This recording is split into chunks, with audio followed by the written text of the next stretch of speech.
श्रीसन्तानगोपालस्तोत्रम् श्रीशं कमलपत्राक्षं देवकीनन्दनं हरिं सुतसम्प्राप्तये कृष्णं नमामि मधुसूदनं नमाम्यहं वासुदेवं सुतसम्प्राप्तये हरिं यशोदाङ्कगतं बालं गोपालं नन्दनन्दनम् अस्माकं पुत्रलाभाय गोविन्दं मुनिवन्दितं नमाम्यहं वासुदेवं देवकीनन्दनं सदा गोपालं डिम्भकं वन्दे कमलापतिमच्युतं पुत्रसम्प्राप्तये कृष्णं नमामि यदुपुङ्गवं पुत्रकामेष्टिफलदं कञ्जाक्षं कमलापतिं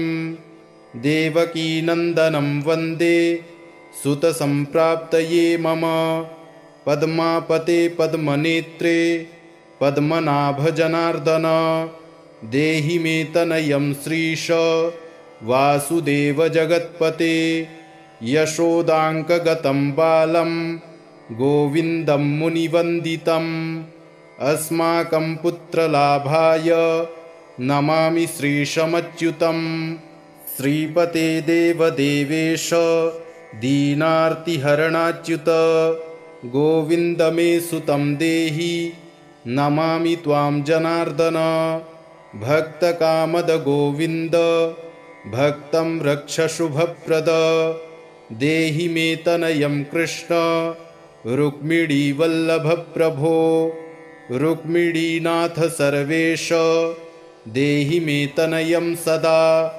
भक्तमन्दारपद्माक्ष त्वामहं शरणं गतः देवकीसुतगोविन्द वासुदेव जगत्पते देहि मे तनयं कृष्ण त्वामहं शरणं गतः वासुदेव जगद्वन्द्य श्रीपते पुरुषोत्तम देहि मे तनयं कृष्ण त्वामहं शरणं गतः कञ्जाक्षकमलानाथ परकारुणिकोत्तम देहि मे तनयं कृष्ण त्वामहं शरणं गतः लक्ष्मीपते पद्मनाभ मुकुन्द मुनिवन्दित देहि मे तनयं कृष्ण त्वामहं शरणं गतः कार्यकारणरूपाय वासुदेवाय ते सदा नमामि पुत्रलाभार्थं सुखदाय बुधाय ते राजीवनेत्र श्रीराम रावणारे हरे कवे तुभ्यं नमामि देवेश तनयं देहि मे हरे अस्माकं पुत्रलाभाय भजामि त्वां जगत्पते देहि मे तनयं कृष्ण वासुदेव रमापते श्रीमानिनीमानचोर गोपीवस्त्रापहारक देहि मे तनयं कृष्ण वासुदेव जगत्पते अस्माकं पुत्रसम्प्राप्तिं कुरुष्व यदुनन्दन रमापते वासुदेव मुकुन्द मुनिवन्दित वासुदेवसुतं देहि तनयं देहि माधव पुत्रं मे देहि श्रीकृष्ण वत्सं देहि महाप्रभो डिम्भकं देहि श्रीकृष्ण आत्मजं देहि राघव भक्तमन्दार मे देहि तनयं नन्दनन्दन नन्दनं देहि मे कृष्ण वासुदेव जगत्पते कमलानाथ गोविन्द मुकुन्द मुनिवन्दित अन्यथा शरणं नास्ति त्वमेव शरणं मम सुतं देहि श्रियं पुत्रं प्रदेहि मे यशोदास्तन्यपानज्ञं पिबन्तं यदुनन्दनं वन्देऽहं पुत्रलाभार्थं कपिलाक्षं हरिं सदा नन्दनन्दन देवेश नन्दनं देहि मे प्रभो रमापते वासुदेव श्रियं पुत्रं जगत्पते पुत्रं श्रियं श्रियं पुत्रं मे देहि माधव अस्माकं दीनवाक्यं त्वमवधारय श्रीपते गोपालडिम्भ गोविन्द वासुदेव रमापते अस्माकं डिम्भकं देहि श्रियं देहि जगत्पते मद्वाञ्छितफलं देहि देवकीनन्दनाच्युत मम पुत्रार्थितं धन्यं कुरुष्व यदुनन्दन याचेऽहं त्वां श्रियं पुत्रं देहि मे पुत्रसम्पदं भक्तचिन्तामणे राम कल्पवृक्षमहाप्रभो आत्मजं नन्दनं पुत्रं कुमारं डिम्भकं सुतम् अर्भकं तनयं देहि सदा मे रघुनन्दन वन्दे सन्तानगोपालं माधवं भक्तकामदम् अस्माकं पुत्रसम्प्राप्त्यै सदा गोविन्दमच्युतम् ओङ्कारयुक्तं गोपालं श्रीयुक्तं यदुनन्दनं क्लींयुक्तं देवकीपुत्रं नमामि यदुनायकं वासुदेवमुकुन्देश गोविन्दमाधवाच्युत देहि मे तनयं कृष्ण रमानाथ महाप्रभो राजीवनेत्र गोविन्द कपिलाक्ष हरे प्रभो समस्तकाम्यवरद देहि मे तनयं सदा अब्जपद्मनिभं पद्म वृन्दरूपजगत्पते देहि मे वरसत्पुत्रं रमानायक माधव नन्दपालधरापाल गोविन्द यदुनन्दन देहि मे तनयं कृष्ण रुक्मिणीवल्लभ प्रभो दासमन्दार गोविन्द मुकुन्द माधवाच्युत गोपालपुण्डरीकाक्ष देहि मे तनयं श्रियं यदुनायक पद्मेश नन्दगोपवधूसुत देहि मे तनयं कृष्ण श्रीधर प्राणनायक अस्माकं वाञ्छितं देहि देहि पुत्रं रमापते भगवन् कृष्ण सर्वेश वासुदेव जगत्पते रमा हृदय संभार सत्यभामा मनः प्रिय देहि मे तनयं कृष्ण रुक्मिणीवल्लभ प्रभो चन्द्रसूर्याक्ष गोविन्द पुण्डरीकाक्ष माधव अस्माकं भाग्यसत्पुत्रं देहि देव जगत्पते कारुण्यरूप पद्माक्ष पद्मनाभ समर्चित देहि मे तनयं कृष्ण देवकीनन्दनन्दन देवकीसुत श्रीनाथ वासुदेव जगत्पते समस्तकामफलद देहि मे तनयं सदा भक्तमन्दार गम्भीर शङ्कराच्युत माधव देहि मे तनयं गोप बालवत्सल श्रीपते श्रीपते वासुदेवेश देवकी प्रियनन्दन भक्तमन्दार मे देहि तनयं जगतां प्रभो जगन्नाथ रमानाथ भूमिनाथ दयानिधे वासुदेवेश सर्वेश देहि मे तनयं प्रभो श्रीनाथ कमलपत्राक्ष वासुदेव जगत्पते देहि मे तनयं कृष्ण त्वामहं शरणं गतः दासमन्दार गोविन्द भक्तचिन्तामणे प्रभो देहि मे तनयं कृष्ण त्वामहं शरणं गतः गोविन्द पुण्डरीकाक्ष रमानाथ महाप्रभो देहि मे तनयं कृष्ण त्वामहं शरणं गतः श्रीनाथ कमलपत्राक्ष गोविन्द मधुसूदन मत्पुत्रफलसिद्ध्यर्थं भजामि त्वां जनार्दन। स्तन्यं पिबन्तं जननीमुखाम्बुजं विलोक्य मन्दस्मितमुज्ज्वलाङ्गं स्पृशन्तमन्यस्तनमङ्गुलीभिर्वन्दे यशोदाङ्कगतं मुकुन्दं। याचेऽहं पुत्रसन्तानं भवन्तं पद्मलोचनं। देहि मे तनयं कृष्ण त्वामहं शरणं गतः। अस्माकं पुत्रसम्पत्तेश्चिन्तयामि जगत्पते। शीघ्रं मे देहि दातव्यं भवता मुनिवन्दितं। वासुदेव जगन्नाथ श्रीपते पुरुषोत्तम कुरु मां पुत्रदत्तं च कृष्णदेवेन्द्रपूजित। कुरु मां पुत्रदत्तं च यशोदाप्रियनन्दन। मह्यं च पुत्रसन्तानं दातव्यं भवता हरे। वासुदेव जगन्नाथ गोविन्द देवकीसुत देहि मे तनयं राम कौसल्याप्रियनन्दन।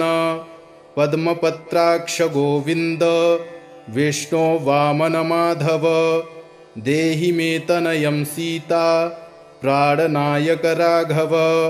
कञ्जाक्ष कृष्ण देवेन्द्र मण्डित मुनिवन्दित लक्ष्मणाग्रज श्रीराम देहि मे तनयं सदा। देहि मे तनयं राम दशरथ प्रियनन्दन। सीतानायक कञ्जाक्ष मुचुकुन्दवरप्रद।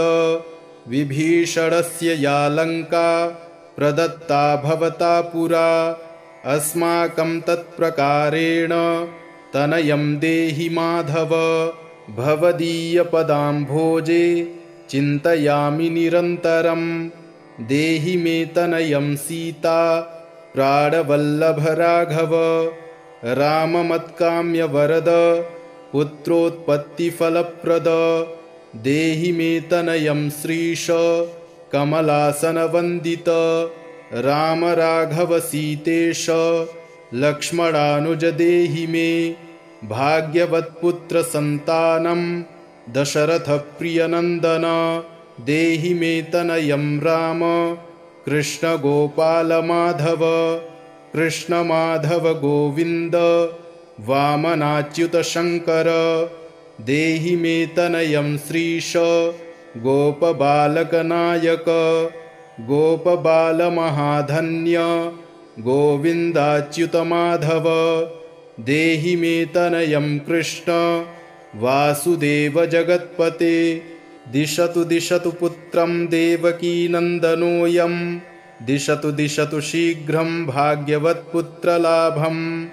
दिशतु दिशतु शीघ्रं राघवो रामचन्द्रो। दिशतु दिशतु पुत्रं वंशविस्तारहेतोः। दीयतां वासुदेवेन तनयो मत्प्रियः सुतः। कुमारो नन्दनः सीता नायकेन सदा मम।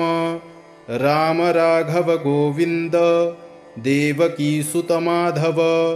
देहि मे तनयं श्रीश गोपबालकनायक। वंशविस्तारकं पुत्रं देहि मे मधुसूदन। सुतं देहि सुतं देहि त्वामहं शरणं गतः। ममाभीष्टसुतं देहि कंसारे माधवाच्युत। सुतं देहि त्वामहं शरणं गतः। चन्द्रार्ककल्पपर्यन्तं तनयं देहि माधव। सुतं देहि त्वामहं शरणं गतः। विद्यावन्तं बुद्धिमन्तं श्रीमन्तं तनयं सदा। देहि मे तनयं कृष्ण देवकीनन्दन प्रभो। नमामि त्वां पद्मनेत्रं सुतलाभाय कामदं। मुकुन्दं पुण्डरीकाक्षं गोविन्दं मधुसूदनं। भगवन् कृष्ण गोविन्द सर्वकामफलप्रद। देहि मे तनयं स्वामिंस्त्वामहं शरणं गतः। स्वामिंस्त्वं भगवन् राम कृष्णमाधवकामद देहि मे तनयं नित्यं त्वामहं शरणं गतः तनयं देहि गोविन्द कञ्जाक्षकमलापते सुतं देहि त्वामहं शरणं गतः पद्मापते पद्मनेत्र प्रद्युम्न जनकप्रभो सुतं देहि त्वामहं शरणं गतः शङ्खचक्रगदाखड्ग शार्ङ्गपाणे रमापते देहि मे तनयं कृष्ण त्वामहं शरणं गतः नारायण रमानाथ राजीवपत्रलोचन सुतं मे देहि देवेश पद्मपद्मानुवन्दित राम राघव गोविन्द देवकीवरनन्दन रुक्मिणीनाथ सर्वेश नारदादिसुरार्चित देवकीसुत गोविन्द वासुदेव जगत्पते देहि मे तनयं श्रीश गोपबालकनायक मुनिवन्दित गोविन्द रुक्मिणीवल्लभप्रभो देहि मे तनयं कृष्ण त्वामहं शरणं गतः गोपिकार्जितपङ्केज मरन्दासक्तमानस देहि मे तनयं कृष्ण त्वामहं शरणं गतः रमाहृदयपङ्केज लोलमाधवकामद ममाभीष्टसुतं देहि त्वामहं शरणं गतः वासुदेव रमानाथ दासानां मङ्गलप्रद देहि मे तनयं कृष्ण त्वामहं शरणं गतः कल्याणप्रद गोविन्द मुरारे मुनिवन्दित देहि मे तनयं कृष्ण त्वामहं शरणं गतः पुत्रप्रद मुकुन्देश रुक्मिणीवल्लभप्रभो देहि मे तनयं कृष्ण त्वामहं शरणं गतः पुण्डरीकाक्ष गोविन्द वासुदेव जगत्पते देहि मे तनयं कृष्ण त्वामहं शरणं गतः दयानिधे वासुदेव मुकुन्द मुनिवन्दित देहि मे तनयं कृष्ण त्वामहं शरणं गतः पुत्रसम्पत्प्रदातारं गोविन्दं देवपूजितं वन्दामहे सदा कृष्णं पुत्रलाभप्रदायिनं कारुण्यनिधये गोपी वल्लभाय मुरारये नमस्ते पुत्रलाभाय देहि मे तनयं विभो नमस्तस्मै रमेशाय रुक्मिणीवल्लभाय ते देहि मे तनयं श्रीश गोपबालकनायक नमस्ते वासुदेवाय नित्यश्रीकामुकाय च पुत्रदाय च सर्पेन्द्र शायिने रङ्गशायिने रङ्गशायिन् रमानाथ मङ्गलप्रदमाधव देहि मे तनयं श्रीश गोपबालकनायक दासस्य मे सुतं देहि दीनमन्दार राघव सुतं देहि पुत्रं देहि रमापते यशोदातनयाभीष्ट पुत्रदानरतः सदा देहि मे तनयं कृष्ण त्वामहं शरणं गतः मदिष्टदेव गोविन्द वासुदेव जनार्दन देहि मे तनयं कृष्ण त्वामहं शरणं गतः नीतिवान् धनवान् पुत्रो विद्यावांश्च प्रजापते भगवंस्त्वत्कृपया च वासुदेवेन्द्रपूजित यः पठेत् पुत्रशतकं सोऽपि सत्पुत्रवान् भवेत् श्रीवासुदेवकथितं स्तोत्ररत्नं सुखाय च जपकाले पठेन्नित्यं पुत्रलाभं धनं श्रियम् ऐश्वर्यराजसम्मानं सद्यो याति न संशयः श्रीशं कमलपत्राक्षं देवकीनन्दनं हरिं सुतसम्प्राप्तये कृष्णं नमामि मधुसूदनं नमाम्यहं वासुदेवं सुतसम्प्राप्तये हरिं यशोदाङ्कगतं बालं गोपालं नन्दनन्दनम् अस्माकं पुत्रलाभाय गोविन्दं मुनिवन्दितं नमाम्यहं वासुदेवं देवकीनन्दनं सदा गोपालं डिम्भकं वन्दे कमलापतिमच्युतं पुत्रसम्प्राप्तये कृष्णं नमामि यदुपुङ्गवं पुत्रकामेष्टिफलदं कञ्जाक्षं कमलापतिं देवकीनन्दनं वन्दे सुतसम्प्राप्तये मम पद्मापते पद्मनेत्रे पद्मनाभजनार्दन देहि मे तनयं श्रीश वासुदेव जगत्पते यशोदाङ्कगतं बालं गोविन्दं मुनिवन्दितम् अस्माकं पुत्रलाभाय नमामि श्रीशमच्युतं श्रीपते देवदेवेश दीनार्तिहरणाच्युत गोविन्द मे सुतं देहि नमामि त्वां जनार्दन भक्तकामद गोविन्द भक्तं रक्ष शुभप्रद देहि मे तनयं कृष्ण रुक्मिणीवल्लभ प्रभो रुक्मिणीनाथ सर्वेश देहि मे तनयं सदा भक्तमन्दारपद्माक्ष त्वामहं शरणं गतः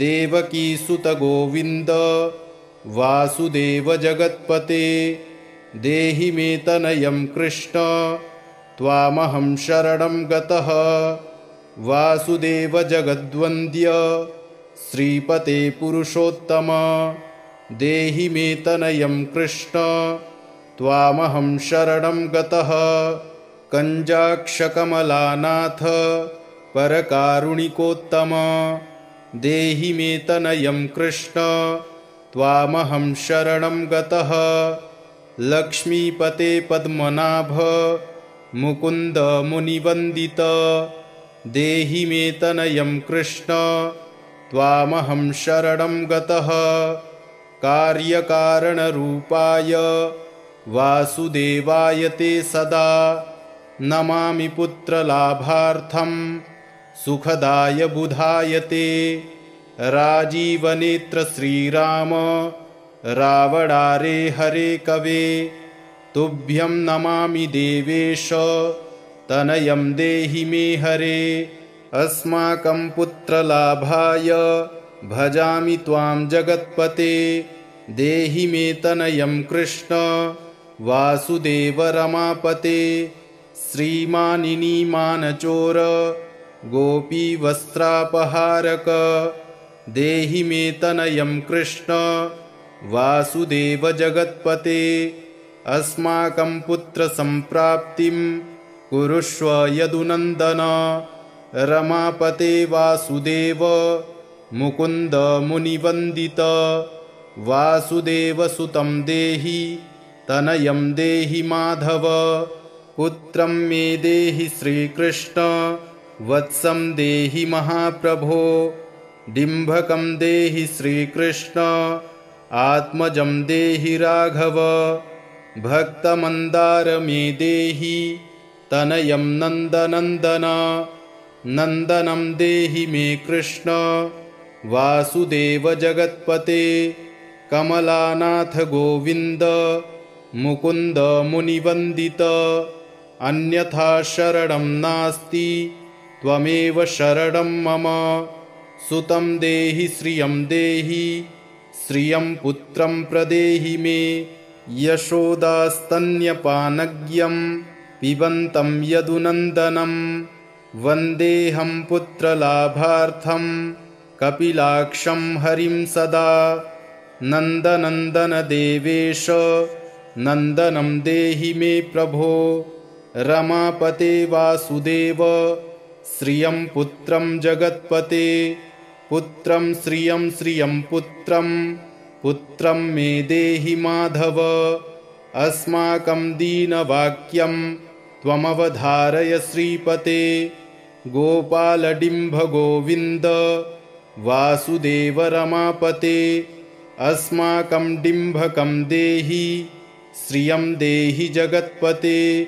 मद्वाञ्छितफलं देहि देवकीनन्दनाच्युत। मम पुत्रार्थितं धन्यं कुरुष्व यदुनन्दन। याचेऽहं त्वां श्रियं पुत्रं देहि मे पुत्रसम्पदं। भक्तचिन्तामणे राम कल्पवृक्षमहाप्रभो। आत्मजं नन्दनं पुत्रं कुमारं डिम्भकं सुतम्। अर्भकं तनयं देहि सदा मे रघुनन्दन। वन्दे सन्तानगोपालं माधवं भक्तकामदम्। अस्माकं पुत्रसम्प्राप्त्यै सदा गोविन्दमच्युतम्। ओङ्कारयुक्तं गोपालं श्रीयुक्तं यदुनन्दनं। क्लींयुक्तं देवकीपुत्रं नमामि यदुनायकम्। वासुदेवमुकुन्देश गोविन्दमाधवाच्युत। देहि मे तनयं कृष्ण रमानाथ महाप्रभो। राजीवनेत्र गोविन्द कपिलाक्ष हरे प्रभो। समस्तकाम्यवरद देहि मे तनयं सदा। अब्जपद्मनिभं पद्म वृन्दरूपजगत्पते। देहि मे वरसत्पुत्रं रमानायक माधव। नन्दपालधरापाल गोविन्द यदुनन्दन। देहि मे तनयं कृष्ण रुक्मिणीवल्लभ प्रभो। दासमन्दार गोविन्द मुकुन्द माधवाच्युत। गोपालपुण्डरीकाक्ष देहि मे तनयं श्रियं। यदुनायक पद्मेश नन्दगोपवधूसुत। देहि मे तनयं कृष्ण श्रीधर प्राणनायक। अस्माकं वाञ्छितं देहि देहि पुत्रं रमापते। भगवन् कृष्ण सर्वेश वासुदेव जगत्पते। रमाहृदय संभार सत्यभामा मनः प्रिय। देहि मे तनयं कृष्ण रुक्मिणीवल्लभ प्रभो। चन्द्रसूर्याक्ष गोविन्द पुण्डरीकाक्ष माधव। अस्माकं भाग्यसत्पुत्रं देहि देव जगत्पते। कारुण्यरूप पद्माक्ष पद्मनाभ समर्चित। देहि मे तनयं कृष्ण देवकीनन्दनन्दन। देवकीसुत श्रीनाथ वासुदेव जगत्पते।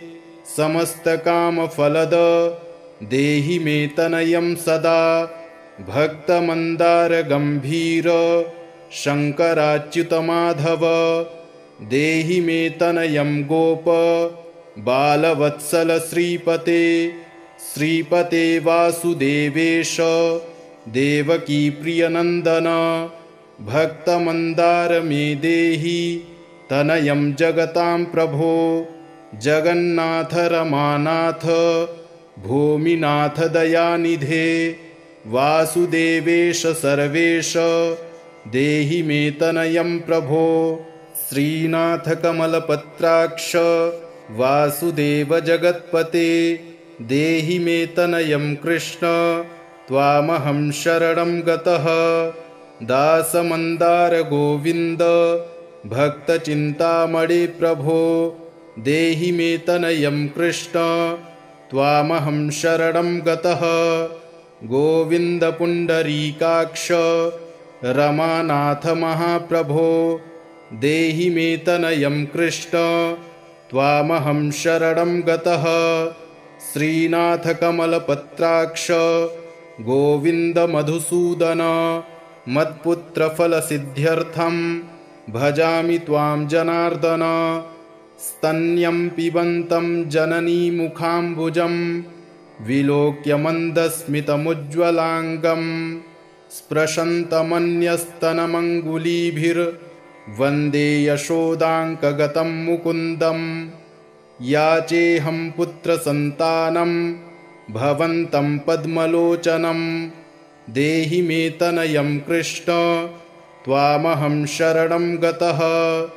अस्माकं पुत्रसम्पत्तेश्चिन्तयामि जगत्पते। शीघ्रं मे देहि दातव्यं भवता मुनिवन्दितं। वासुदेव जगन्नाथ श्रीपते पुरुषोत्तम। कुरु मां पुत्रदत्तं च कृष्णदेवेन्द्रपूजित। कुरु मां पुत्रदत्तं च यशोदाप्रियनन्दन। मह्यं च पुत्रसन्तानं दातव्यं भवता हरे। वासुदेव जगन्नाथ गोविन्द देवकीसुत। देहि मे तनयं राम कौसल्याप्रियनन्दन। पद्मपत्राक्ष गोविन्द विष्णो वामन माधव। देहि मे तनयं सीता प्राणनायक राघव। कञ्जाक्ष कृष्ण देवेन्द्र मण्डित मुनिवन्दित। लक्ष्मणाग्रज श्रीराम देहि मे तनयं सदा। देहि मे तनयं राम दशरथ प्रियनन्दन। सीतानायक कञ्जाक्ष मुचुकुन्दवरप्रद। विभीषणस्य या लङ्का प्रदत्ता भवता पुरा। अस्माकं तत्प्रकारेण तनयं देहि माधव। भवदीयपदाम्भोजे चिन्तयामि निरन्तरं। देहि मे तनयं सीता प्राणवल्लभ राघव। राममत्काम्यवरद पुत्रोत्पत्तिफलप्रद। देहि मे तनयं श्रीश कमलासनवन्दित। राम राघव सीतेश लक्ष्मणानुज देहि मे। भाग्यवत्पुत्रसन्तानं दशरथ प्रियनन्दन। देहि मे तनयं राम कृष्ण गोपाल माधव। कृष्ण माधव गोविन्द वामनाच्युत शङ्कर। देहि मे तनयं श्रीश गोपबालकनायक। गोपबालमहाधन्य गोविन्दाच्युत माधव।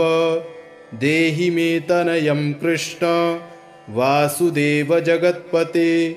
दिशतु दिशतु पुत्रं देवकीनन्दनोऽयं। दिशतु दिशतु शीघ्रं भाग्यवत्पुत्रलाभं। दिशतु दिशतु शीघ्रं राघवो रामचन्द्रो। दिशतु दिशतु पुत्रं वंशविस्तारहेतोः। दीयतां वासुदेवेन तनयो मत्प्रियः सुतः। कुमारो नन्दनः सीता नायकेन सदा मम। राम राघव गोविन्द देवकीसुत माधव। देहि मे तनयं श्रीश गोपबालकनायक। वंशविस्तारकं पुत्रं देहि मे मधुसूदन। सुतं देहि त्वामहं शरणं गतः। ममाभीष्टसुतं देहि कंसारे माधवाच्युत। सुतं देहि त्वामहं शरणं गतः। चन्द्रार्ककल्पपर्यन्तं तनयं देहि माधव। सुतं देहि त्वामहं शरणं गतः। विद्यावन्तं बुद्धिमन्तं श्रीमन्तं तनयं सदा। देहि मे तनयं कृष्ण देवकीनन्दन प्रभो। नमामि त्वां पद्मनेत्रं सुतलाभाय कामदं। मुकुन्दं पुण्डरीकाक्षं गोविन्दं मधुसूदनं। भगवन् कृष्ण गोविन्द सर्वकामफलप्रद। देहि मे तनयं स्वामिंस्त्वामहं शरणं गतः। स्वामिंस्त्वं भगवन् राम कृष्णमाधव कामद। देहि मे तनयं नित्यं त्वामहं शरणं गतः। तनयं देहि गोविन्द कञ्जाक्षकमलापते सुतं देहि त्वामहं शरणं गतः पद्मापते पद्मनेत्र प्रद्युम्न जनकप्रभो सुतं देहि त्वामहं शरणं गतः शङ्खचक्रगदाखड्ग शार्ङ्गपाणे रमापते देहि मे तनयं कृष्ण त्वामहं शरणं गतः नारायण रमानाथ राजीवपत्रलोचन सुतं मे देहि देवेश पद्मपद्मानुवन्दित राम राघव गोविन्द देवकीवरनन्दन रुक्मिणीनाथ सर्वेश नारदादिसुरार्चित देवकीसुत गोविन्द वासुदेव जगत्पते देहि मे तनयं श्रीश गोपबालकनायक मुनिवन्दित गोविन्द रुक्मिणीवल्लभ प्रभो देहि मे तनयं कृष्ण त्वामहं शरणं गतः गोपिकार्जितपङ्केज मरन्दासक्तमानस देहि मे तनयं कृष्ण त्वामहं शरणं गतः रमाहृदयपङ्केज लोलमाधवकामद ममाभीष्टसुतं देहि त्वामहं शरणं गतः वासुदेव रमानाथ दासानां मङ्गलप्रद देहि मे तनयं कृष्ण त्वामहं शरणं गतः कल्याणप्रद गोविन्द मुरारे मुनिवन्दित देहि मे तनयं कृष्ण त्वामहं शरणं गतः पुत्रप्रद मुकुन्देश रुक्मिणीवल्लभ प्रभो देहि मे तनयं कृष्ण त्वामहं शरणं गतः पुण्डरीकाक्ष गोविन्द वासुदेव जगत्पते देहि मे तनयं कृष्ण त्वामहं शरणं गतः दयानिधे वासुदेव मुकुन्द मुनिवन्दित देहि मे तनयं कृष्ण त्वामहं शरणं गतः पुत्रसम्पत्प्रदातारं गोविन्दं देवपूजितं वन्दामहे सदा कृष्णं पुत्रलाभप्रदायिनं कारुण्यनिधये गोपी वल्लभाय मुरारये नमस्ते पुत्रलाभाय देहि मे तनयं विभो नमस्तस्मै रमेशाय रुक्मिणीवल्लभाय ते देहि मे तनयं श्रीश गोपबालकनायक नमस्ते वासुदेवाय नित्यश्रीकामुकाय च पुत्रदाय च सर्पेन्द्र शायिने रङ्गशायिने रङ्गशायिन् रमानाथ मङ्गलप्रदमाधव देहि मे तनयं श्रीश गोपबालकनायक दासस्य मे सुतं देहि दीनमन्दार राघव सुतं देहि पुत्रं देहि रमापते यशोदातनयाभीष्ट पुत्रदानरतः सदा देहि मे तनयं कृष्ण त्वामहं शरणं गतः मदिष्टदेव गोविन्द वासुदेव जनार्दन देहि मे तनयं कृष्ण त्वामहं शरणं गतः नीतिवान् धनवान् पुत्रो विद्यावांश्च प्रजापते भगवंस्त्वत्कृपया च वासुदेवेन्द्रपूजित यः पठेत् पुत्रशतकं सोऽपि सत्पुत्रवान् भवेत् श्रीवासुदेवकथितं स्तोत्ररत्नं सुखाय च जपकाले पठेन्नित्यं पुत्रलाभं धनं श्रियं ऐश्वर्यराजसम्मानं सद्यो याति न संशयः श्रीशं कमलपत्राक्षं देवकीनन्दनं हरिं सुतसम्प्राप्तये कृष्णं नमामि मधुसूदनं नमाम्यहं वासुदेवं सुतसम्प्राप्तये हरिं यशोदाङ्कगतं बालं गोपालं नन्दनन्दनम् अस्माकं पुत्रलाभाय गोविन्दं मुनिवन्दितं नमाम्यहं वासुदेवं देवकीनन्दनं सदा गोपालं डिम्भकं वन्दे कमलापतिमच्युतं पुत्रसम्प्राप्तये कृष्णं नमामि यदुपुङ्गवं पुत्रकामेष्टिफलदं कञ्जाक्षं कमलापतिं देवकीनन्दनं वन्दे सुतसम्प्राप्तये मम पद्मापते पद्मनेत्रे पद्मनाभजनार्दन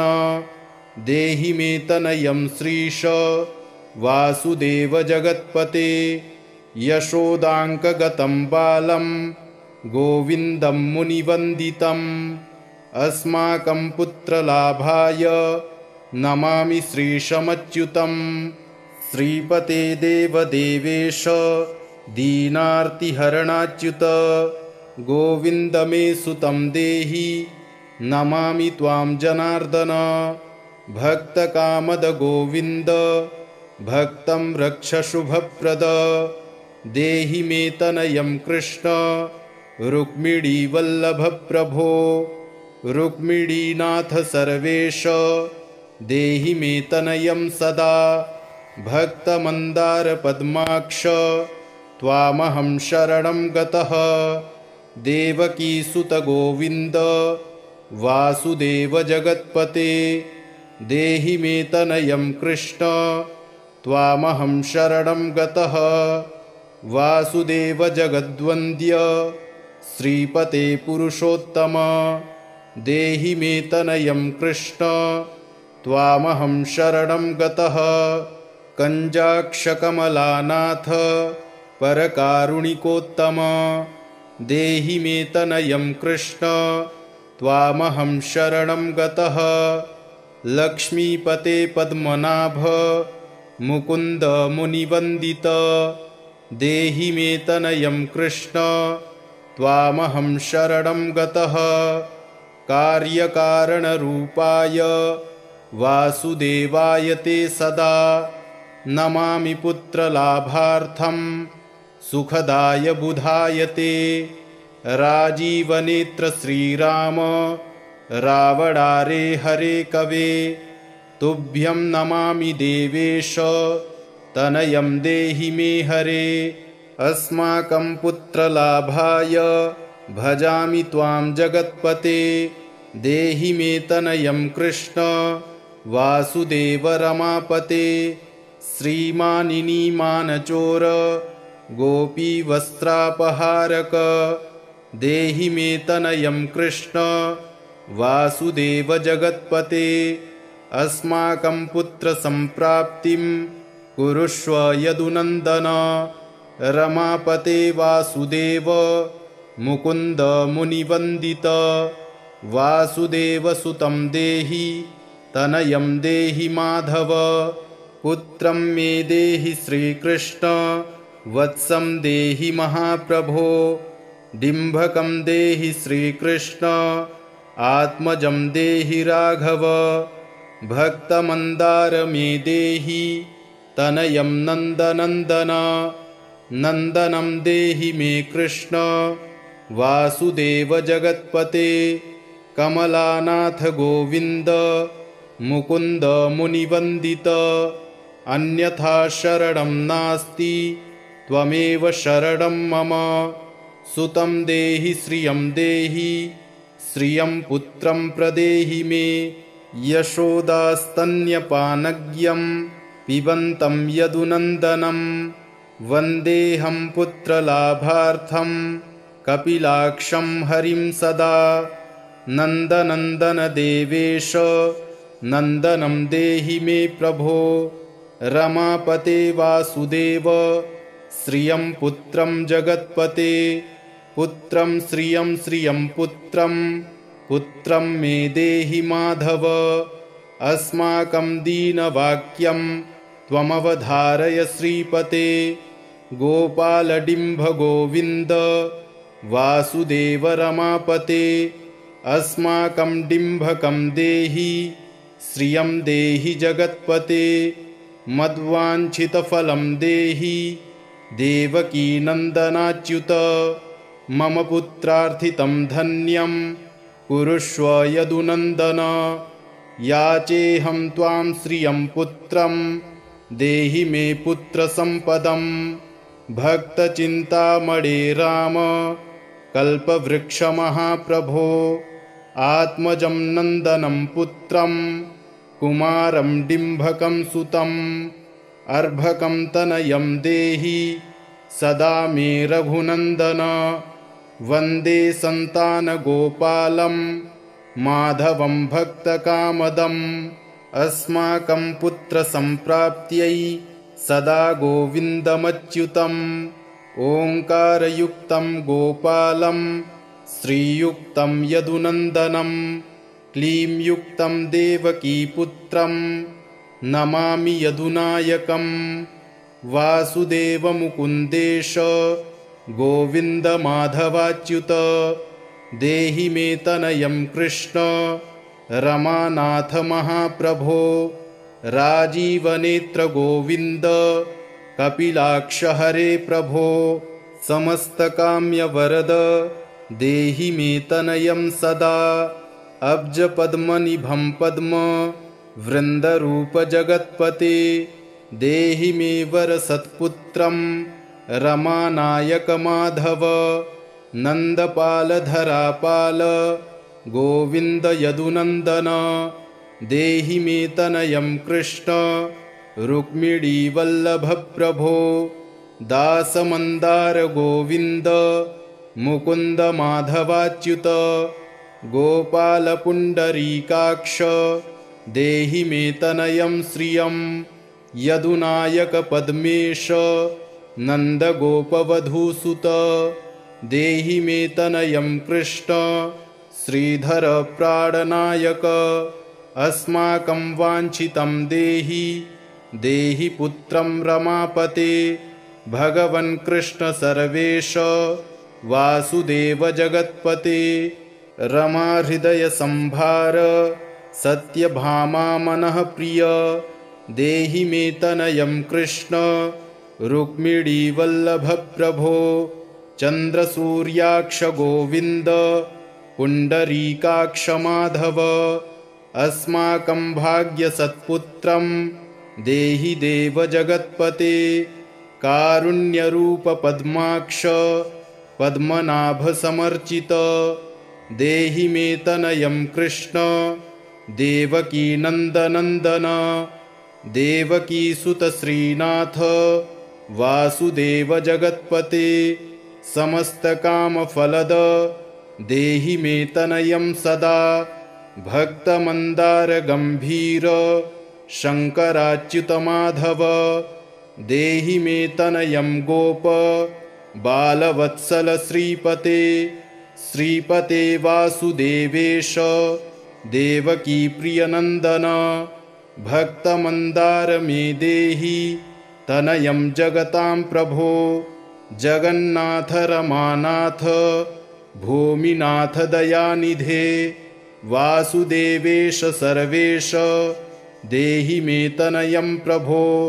श्रीनाथ कमलपत्राक्ष वासुदेव जगत्पते देहि मे तनयं कृष्ण त्वामहं शरणं गतः दासमन्दार गोविन्द भक्तचिन्तामणे प्रभो देहि मे तनयं कृष्ण त्वामहं शरणं गतः गोविन्द पुण्डरीकाक्ष रमानाथ महाप्रभो देहि मे तनयं कृष्ण त्वामहं शरणं गतः श्रीनाथ कमलपत्राक्ष गोविन्द मधुसूदन मत्पुत्रफलसिद्ध्यर्थं भजामि त्वां जनार्दन स्तन्यं पिबन्तं जननीमुखाम्बुजं विलोक्य मन्दस्मितमुज्ज्वलाङ्गं स्पृशन्तमन्यस्तनमङ्गुलीभिर्वन्दे यशोदाङ्कगतं मुकुन्दम्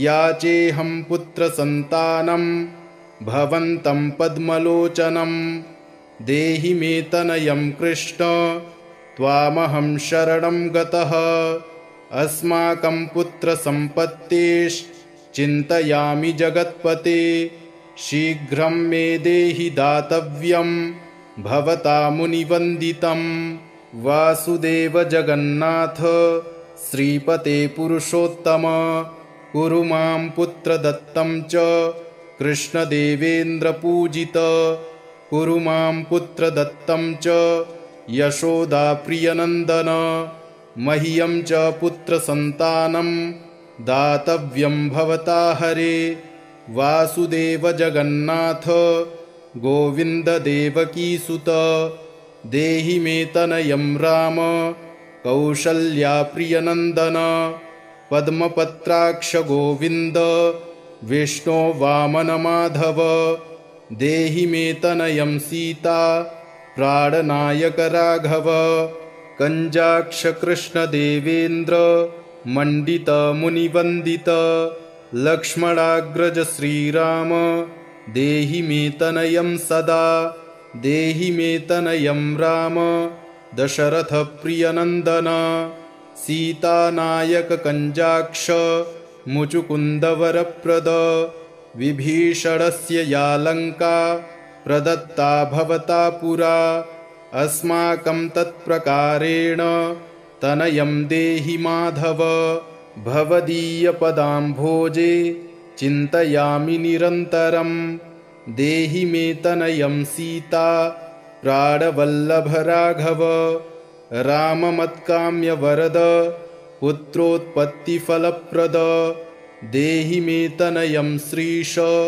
कमलासनवन्दित राम राघव सीतेश लक्ष्मणानुज देहि मे भाग्यवत्पुत्रसन्तानं दशरथ प्रियनन्दन देहि मे तनयं राम कृष्ण गोपाल माधव कृष्ण माधव गोविन्द वामनाच्युत शङ्कर देहि मे तनयं श्रीश गोपबालकनायक गोपबालमहाधन्य गोविन्दाच्युत माधव देहि मे तनयं कृष्ण वासुदेव जगत्पते दिशतु दिशतु पुत्रं देवकीनन्दनोऽयं दिशतु दिशतु शीघ्रं भाग्यवत्पुत्रलाभं दिशतु दिशतु शीघ्रं राघवो रामचन्द्रो दिशतु दिशतु पुत्रं वंशविस्तारहेतोः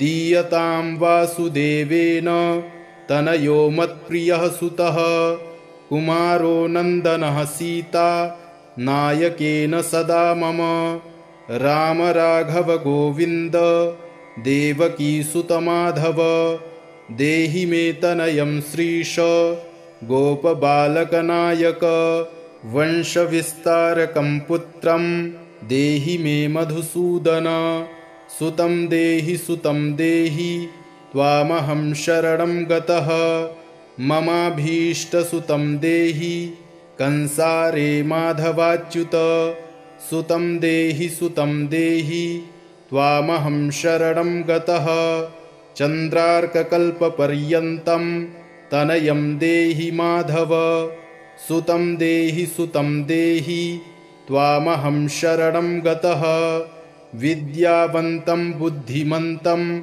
श्रीमन्तं तनयं सदा देहि मे तनयं कृष्ण देवकीनन्दन प्रभो नमामि त्वां पद्मनेत्रं सुतलाभाय कामदं मुकुन्दं पुण्डरीकाक्षं गोविन्दं मधुसूदनं भगवन् कृष्ण गोविन्द सर्वकामफलप्रद देहि मे तनयं स्वामिंस्त्वामहं शरणं गतः स्वामिंस्त्वं भगवन् राम कृष्णमाधव कामद देहि मे तनयं नित्यं त्वामहं शरणं गतः तनयं देहि गोविन्द कञ्जाक्षकमलापते सुतं देहि त्वामहं शरणं गतः पद्मापते पद्मनेत्र प्रद्युम्न जनकप्रभो सुतं देहि त्वामहं शरणं गतः शङ्खचक्रगदाखड्ग शार्ङ्गपाणे रमापते देहि मे तनयं कृष्ण त्वामहं शरणं गतः नारायण रमानाथ राजीवपत्रलोचन सुतं मे देहि देवेश पद्मपद्मानुवन्दित राम राघव गोविन्द देवकीवरनन्दन रुक्मिणीनाथ सर्वेश नारदादिसुरार्चित देवकीसुत गोविन्द वासुदेव जगत्पते देहि मे तनयं श्रीश गोपबालकनायक मुनिवन्दित गोविन्द रुक्मिणीवल्लभप्रभो देहि मे तनयं कृष्ण त्वामहं शरणं गतः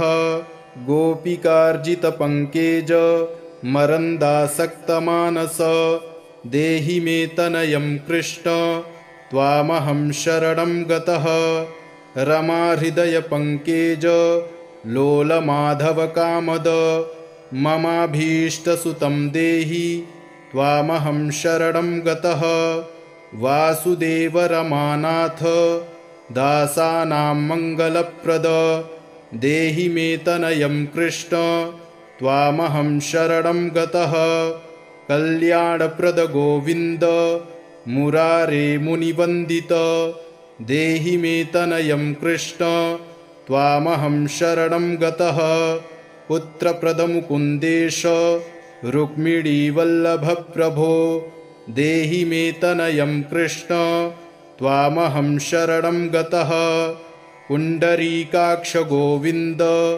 वासुदेव जगत्पते देहि मे तनयं कृष्ण त्वामहं शरणं गतः दयानिधे वासुदेव मुकुन्द मुनिवन्दित देहि मे तनयं कृष्ण त्वामहं शरणं गतः पुत्रसम्पत्प्रदातारं गोविन्दं देवपूजितं वन्दामहे सदा कृष्णं पुत्रलाभप्रदायिनं कारुण्यनिधये गोपी वल्लभाय मुरारये नमस्ते पुत्रलाभाय देहि मे तनयं विभो नमस्तस्मै रमेशाय रुक्मिणीवल्लभाय ते देहि मे तनयं श्रीश गोपबालकनायक नमस्ते वासुदेवाय नित्यश्रीकामुकाय च पुत्रदाय च सर्पेन्द्र शायिने रङ्गशायिने रङ्गशायिन् रमानाथ मङ्गलप्रदमाधव देहि मे तनयं श्रीश गोपबालकनायक दासस्य मे सुतं देहि दीनमन्दार राघव सुतं देहि पुत्रं देहि रमापते यशोदातनयाभीष्ट पुत्रदानरतः सदा देहि मे तनयं कृष्ण त्वामहं शरणं गतः मदिष्टदेव गोविन्द वासुदेव जनार्दन देहि मे तनयं कृष्ण त्वामहं शरणं गतः नीतिवान् धनवान् पुत्रो विद्यावांश्च प्रजापते भगवंस्त्वत्कृपया च वासुदेवेन्द्रपूजित यः पठेत् पुत्रशतकं सोऽपि सत्पुत्रवान् भवेत् श्रीवासुदेवकथितं स्तोत्ररत्नं सुखाय च जपकाले पठेन्नित्यं पुत्रलाभं धनं श्रियम् ऐश्वर्यराजसम्मानं सद्यो याति न संशयः इति श्री संतानगोपालस्तोत्रं सम्पूर्णम्।